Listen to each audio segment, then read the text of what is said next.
Over the past 100 years, society's views of smoking cigarettes has changed dramatically. At one time, it was even in vogue. For example, in 1965, according to the Center for Disease Control, about 52% of men and 34% of women smoked. People could smoke just about anywhere, anytime. Smoking was more widely accepted. It was considered cool, glamorous, and romantic.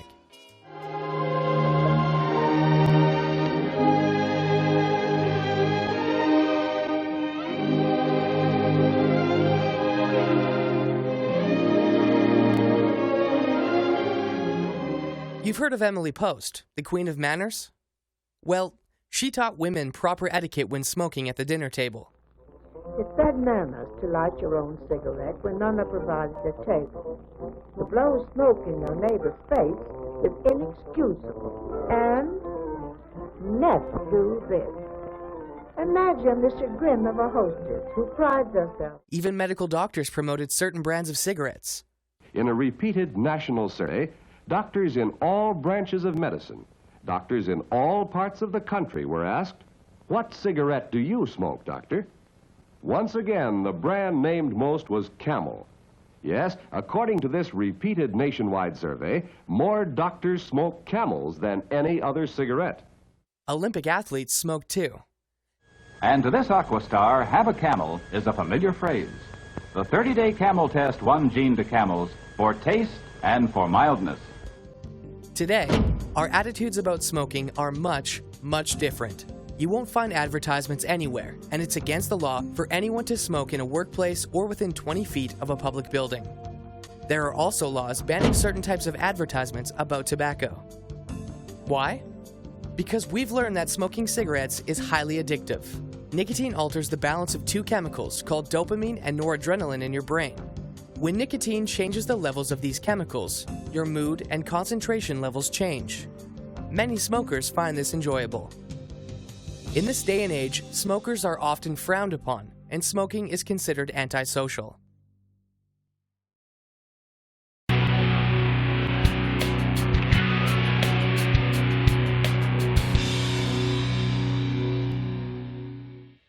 Today, most people choose not to smoke. What about you? Have you thought about it? Well, before you make what could be a life-changing decision, here are a few things you need to know and consider. First of all, did you ever think about what a cigarette really is? Or what they're made of? Well, let's take a look. Basically, a cigarette is a thin cylinder of tobacco rolled in paper for smoking. It is also an efficient and highly engineered drug delivery system. Some people roll their own cigarettes, but most cigarettes are made in factories. Globally, over 5.5 trillion cigarettes are produced each year. About 20% of a cigarette contains tobacco puffed with carbon dioxide, tobacco leaf stems, and reclaimed tobacco. 30% is made of reconstituted tobacco. The other 50% is made up of tobacco treated with sugar or other additives. The sugar helps to cover up nicotine's bitter taste and enhances its absorption into the body. There are about 600 ingredients in cigarettes. When a cigarette burns, the tobacco is changed and produces thousands and thousands of chemicals. Another word for burn is combustion. Oxygen from the air and the intense heat cause the atoms of the chemicals naturally present in the tobacco plant to reorganize into new chemicals. Many of these chemicals are known as carcinogens. A carcinogen is a substance capable of causing cancer in living tissue. Here is just a tiny sample of the chemicals in tobacco smoke. There's acetone, a substance found in nail polish remover. Ammonia, a household cleaner. And arsenic, an ingredient found in rat poison. Also mixed in is methanol, a main component of rocket fuel, and carbon monoxide, a compound released in car exhaust fumes. And then there's nicotine. Nicotine is a compound used in insecticides. It's also the chief active constituent of tobacco, and it's very addictive. It's important to note that adolescence, namely the period between the early teenage years and early 20s, is a time of increased susceptibility to the effects of addictive drugs like nicotine. Someone who smokes before the age of 21 has a higher incidence for long-term chronic addiction to nicotine. This is because the frontal cortex, the executive part of the brain is still forming until age 25. Teenagers are more susceptible to nicotine addiction and addiction overall because their brain is still developing. So the average brain continues to grow until we're 26 years old. Then there's also a lot of peer pressure. So all of these, the brain's still growing, the peer pressure, all the associations with smoking and being cool, et cetera, all lead to being addicted with nicotine.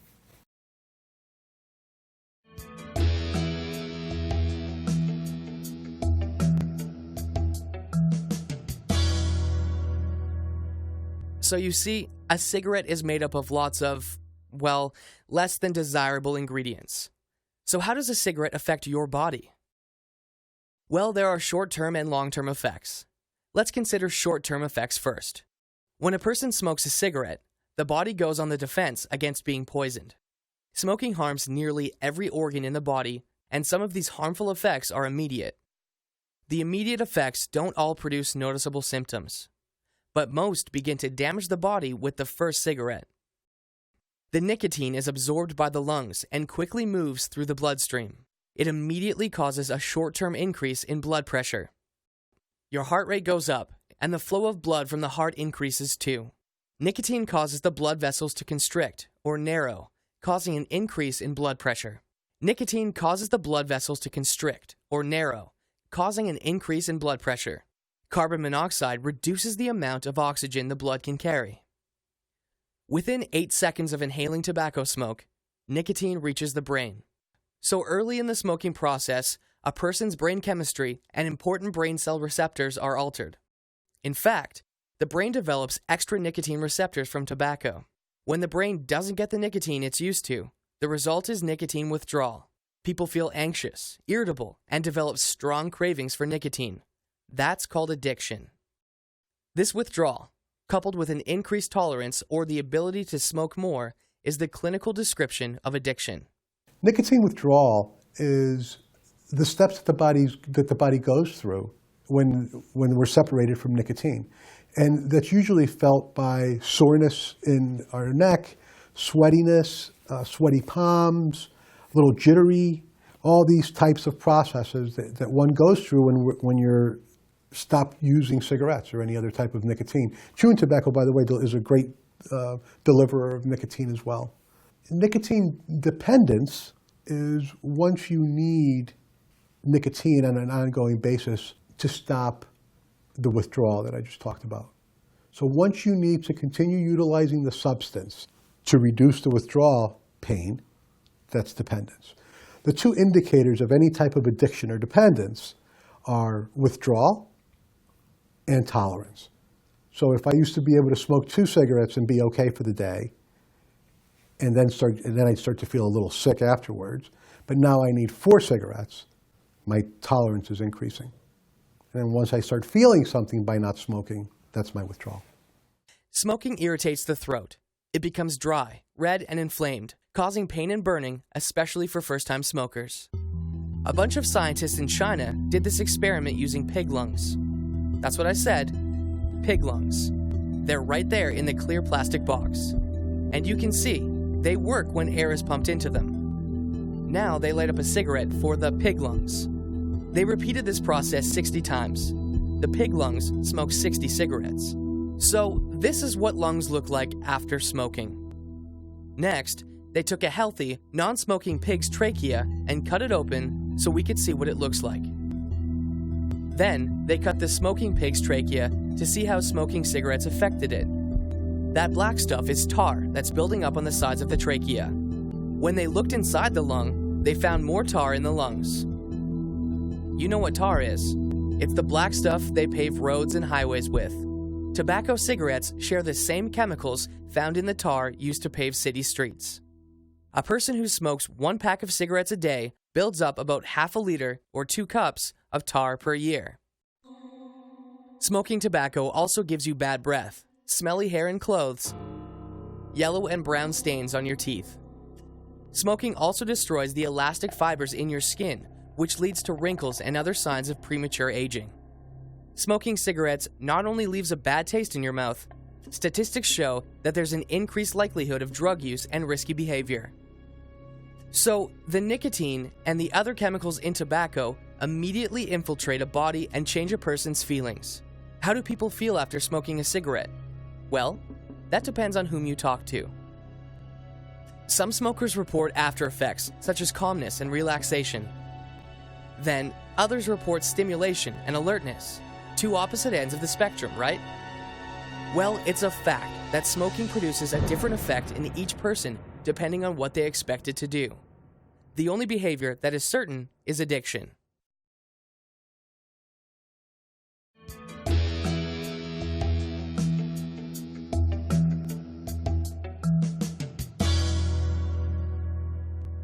Okay, so now you know the short-term effects of smoking tobacco. So let's talk about the long-term effects. Let's start at the top. The long-term effects of smoking include cancer of the mouth, cancer of the esophagus, and cancer of the larynx. There's chronic lung disease, coronary heart disease, and stroke. There's cancer of the bladder, stomach, pancreas, liver. Smoking also contributes to kidney cancer, the colon and rectum, as well as acute myeloid leukemia. Did you know that smoking is the leading cause of preventable death? That's right, preventable death.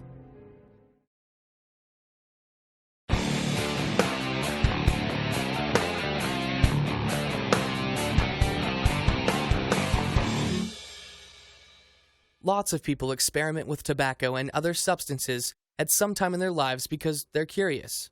It's normal. That's why there are over 1 billion smokers in the world. People try it, but they can't stop.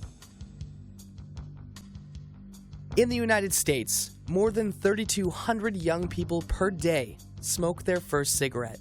And it's estimated that 2,100 youth and young adults who have been occasional smokers become daily cigarette smokers. They're addicted. But many people have learned the truth about smoking the hard way.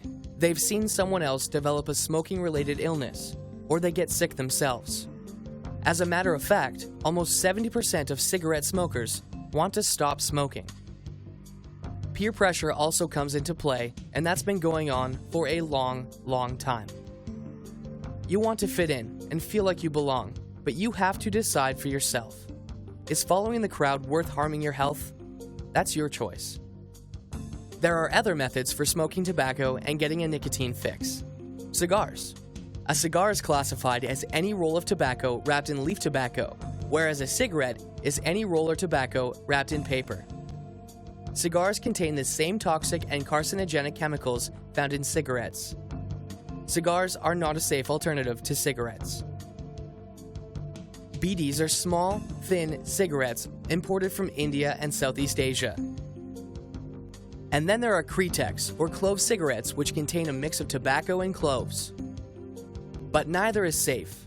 BDs and Kretex have higher concentrations of nicotine, tar, and carbon monoxide than conventional cigarettes sold in the United States. Another way people smoke tobacco is through a hookah. A hookah is a type of water pipe. Tobacco burns in a small bowl.